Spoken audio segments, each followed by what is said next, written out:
जय जगन्नाथ आपण मानकु समस्तंकु मिलीमिश्र देसी किचन यूट्यूब चैनल को स्वागत।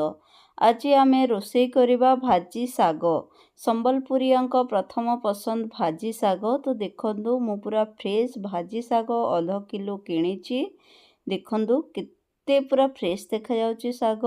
तो तार सब डेम्फ गुड़ा बाछीदेली एबे बसैली कड़े देखंदु कड़े बसैला परे पकेली सुखा मरीच परे पकेली रसुण रसुण परे पकेली सोरिष फुटीगला परे देखंदु डायरेक्ट जो सागर डेम्फ माने काढ़ी ताकू सफा भाव में धोईकी भलिया काटिकी सुखेकी रखी तो ताकू से रसुण आउ सुखा मरीच फुटण रे पकेदेली एबे देखंदु घांटुची।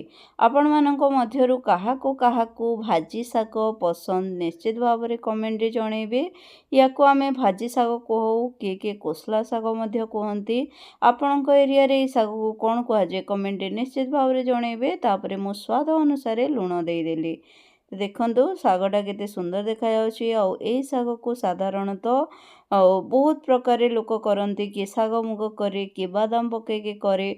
मु मध्य अनेक थर बहुत प्रकार ट्राए करछि। सागर बरा मध्य करछि। सागर बरा भी बहुत टेस्टी थाए। आउ साधारणतः कौन हुए ना माने बेले बेले टाइम न थाए पाखरे रोसई माने एते जिंस परिबा काटिकी मुग देकी किंबा माने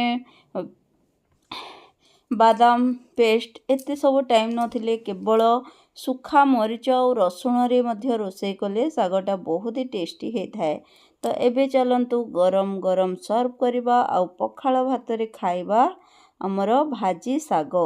तो मु रोषे करिथिबा प्रोसेस जदि आपण मानकु भल लागि थाए ताहले निश्चित भाव में कमेंट रे जणेबे। और वीडियो को लाइक शेयर और सब्सक्राइब कर देबे। नमस्कार, जय जगन्नाथ।